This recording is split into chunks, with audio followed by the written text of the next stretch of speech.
Right now on Jamaica News Page tonight, we're following breaking news out of Kingston. A reported taxi hijacking sparks a police chase that ends in gunfire.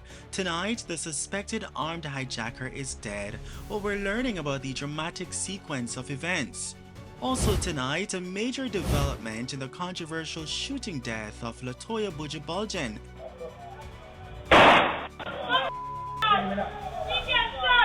The police constable charged with her murder makes his first court appearance, ahead of the judge's decision on his bail application. And a Manchester man accused of posing as both a doctor and a justice of the peace is facing a lengthy list of charges. Tonight, the serious charges he faces and the judge's decision on his bail application. Plus, I live in St. Mary. It's very hard for me to do a little 9 to 5 job and go pay to the whole lot of that bus if you come here. I wonder if the government will raise up my pay. What about our pay? Our pay now raise, but taxi fare will raise, and that will be a stress power if you come out a morning time and evening time if you go back in. the first phase of an 8% taxi fare increase takes effect, while the government says the increase is necessary and the concerns being raised by commuters and the opposition. And there's good news tonight. Come with me, a 20-year-old on the autism spectrum, as I go and buy yarn for a new prototype. Meet the talented young man creating beautiful pieces and inspiring others along the way. Welcome or welcome back to Jamaica News Page tonight, news that keeps you connected to what's happening across Jamaica, and we're powered by viewers just like you. Please click subscribe and tap the notification bell to stay connected. Thank you for joining us, Kevin Sinclair. Jamaica News Page tonight starts right now.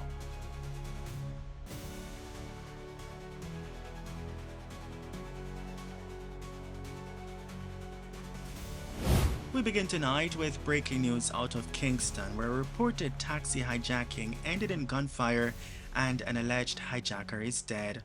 According to preliminary reports, the incident unfolded just after 6:20 Wednesday evening along South Camp Road.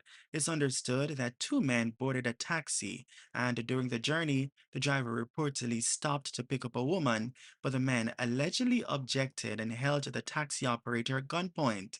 At some point, the taxi operator reportedly placed the vehicle in neutral, exited the taxi, and alerted a passing police team. Investigators say the armed man then took control of the vehicle and sped away, triggering a police pursuit. The chase came to an end when the taxi crashed into a tree near Bird's Auto Parts. Police say an alleged confrontation followed, during which one of the men was fatally shot. The other suspect reportedly escaped. A firearm was recovered at the scene. The identity of the deceased has not yet been released. Investigations remain ongoing. Turning now to a major development in the controversial shooting death of 45-year-old Latoya Bulgin in Granville, St. James, an incident that was captured on this CCTV. The video may be tough to watch for some viewers.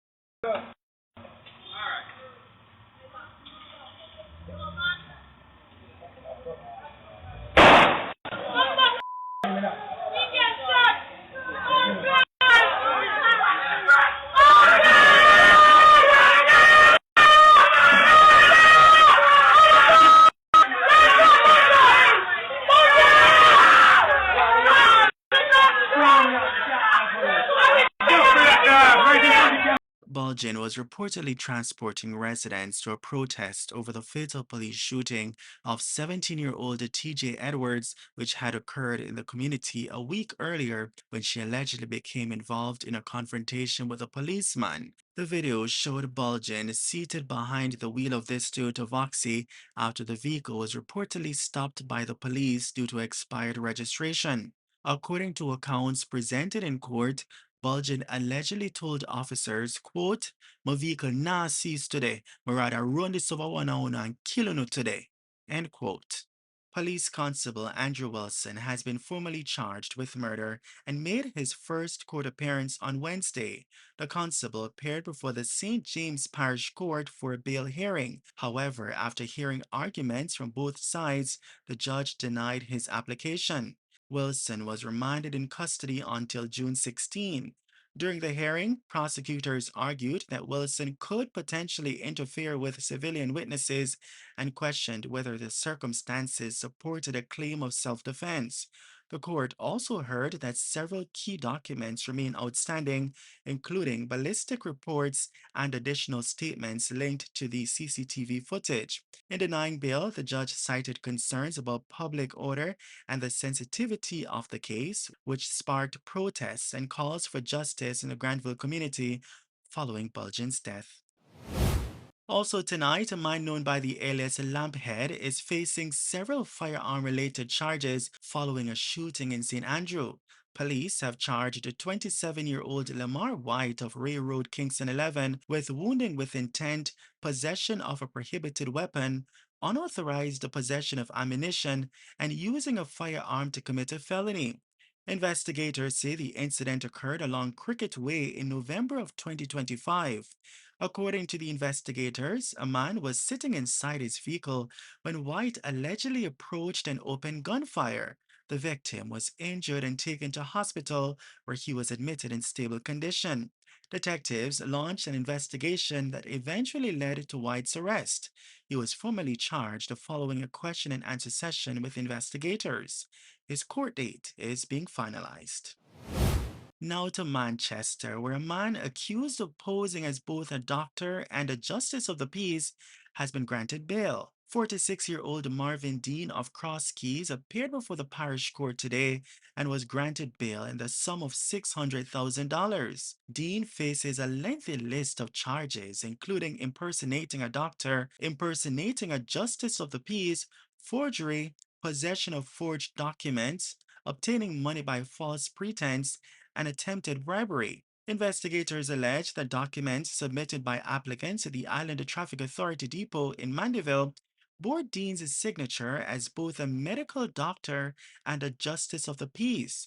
However, authorities say their investigations revealed he was not a doctor and had been decommissioned as a justice of the peace in October 2024. As part of his bail conditions, Dean must report to the Newport Police Station 3 times each week, surrender his travel documents, and stay away from witnesses. He's scheduled to return to court on July 1. In other news tonight, commuters are feeling the impact of higher transportation costs. The first phase of an 8% increase in public passenger vehicle fares took effect on June 1. The adjustment represents the first half of a 16% increase approved for PPV operators. The remaining 8% increase is scheduled to take effect a month later on July 1. Transport Minister Darrell Vaz says the phased implementation was designed to reduce the immediate inflationary impact on commuters while still addressing the financial challenges facing transport operators. The 16% has now been granted within 1 month, June 2nd, July 1st. However, what I don't want is those persons that had raised their fares arbitrarily and illegally already to now do another fare increase on this government announced increase. If you do so, you are going to feel the brunt of the law and the regulations from the Transport Authority and from the Jamaica Constabulary Force. Meanwhile, opposition spokesman on transport Michael Phillips has criticized the move, describing the phased implementation as unusual and disrespectful to commuters. A new fare was announced to take immediate effect, yet the Transport Authority was never notified and no new fare table was gazetted. How does any government implement a fare increase without first telling the public what those fares actually are? This has simply never happened before in the history of public passenger vehicle services in Jamaica. Commuters, including our children, were asked to pay one fare to work and school and a higher fare to come home. That is unacceptable. While acknowledging the challenges facing transport operators, some commuters say they're still recovering from Hurricane Melissa and are concerned about the impact the fare increase will have on their already strained finances. So I don't think it's fair to students or people in general, because people have to be working hard to go to school, to maintain, you know, a certain living. And it's just not fair. Get everything high, like bills, everything is going high right now. And it's people are still even recovering from Melissa with all of these things. So it's kind of hard for, like, you know, to be increasing like bus fares and taxi fares. But I think coming in with more JUTC bus, I think it will help better, because taxi, like, people are like discriminating when it comes to you paying your taxi fare. Like, some taxi man want more than what they're actually supposed to get, and they're like literally cussing you out, because I had that experience more than once. I live in St. Mary. It's very hard for me to do a little 9 to 5 job and go pay the whole lot of that bus every come here. I wonder if the government will raise up my pay. What about our pay? Our pay now raise, but taxi fare go raise, and that will be a stress power if we come out at morning time and evening time we go back in. It will be a stress power. It's not going to look good, because we not work sufficient, because we can't even maintain ourselves much less. Well, if I want to get the taxi man to look raise, me not no problem. Make sure you step up the employee them pay too. Go in at the box too. Make we get something. So everybody enjoy themselves. No one set of people. PPV operators are being reminded to comply with the newly approved fare rates and to refrain from overcharging passengers, implementing unauthorized fare increases, or engaging in any form of passenger exploitation. Authorities say overcharging is a serious violation of the regulations governing the public transportation sector and undermines the public confidence in the system. Commuters are being encouraged to report any incidents of overcharging or demands for fares above the approved rates to the Transport Authority by calling the number there on your screen, 876-926-8912, or sending a WhatsApp message to 876-551-8196 or 876-279-8515. The Transport Authority also says a comprehensive list of approved fares will be published in the print media. However, no date has yet been announced for its release. And finally, tonight, there's good news. However, before we share this inspiring story, it's important to understand a little about autism. Autism, or autism spectrum disorder, is a developmental condition that affects how a person communicates, interacts with others, and experiences the world around them. Because it is a spectrum, autism affects each individual differently. Some people may face challenges with social interaction or communication, while others may have unique talents, strong attention to detail, or exceptional skills in specific areas. And tonight, we're introducing you to 20-year-old Trayvon, whose skill is inspiring many.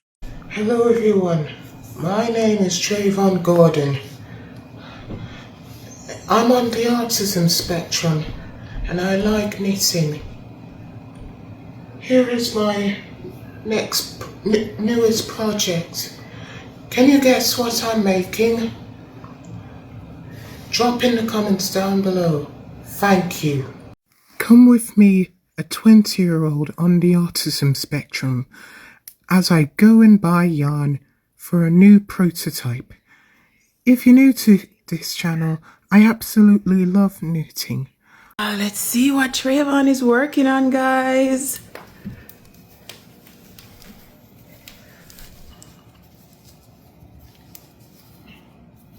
Watch my son. Guys, look at my son work.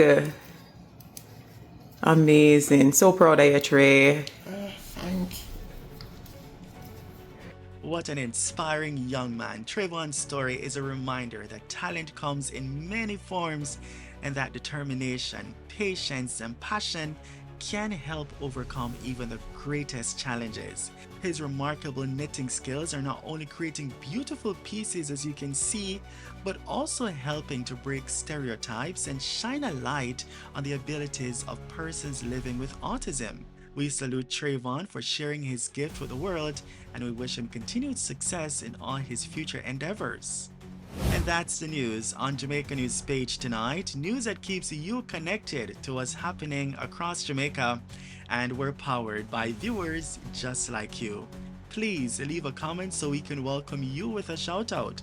Thank you for joining us, Kevin Sinclair, and also thank you for watching Jamaica News Page tonight. We'll see you in the comments, and be sure to like, share, and join us again for more news. From all of us here, good night.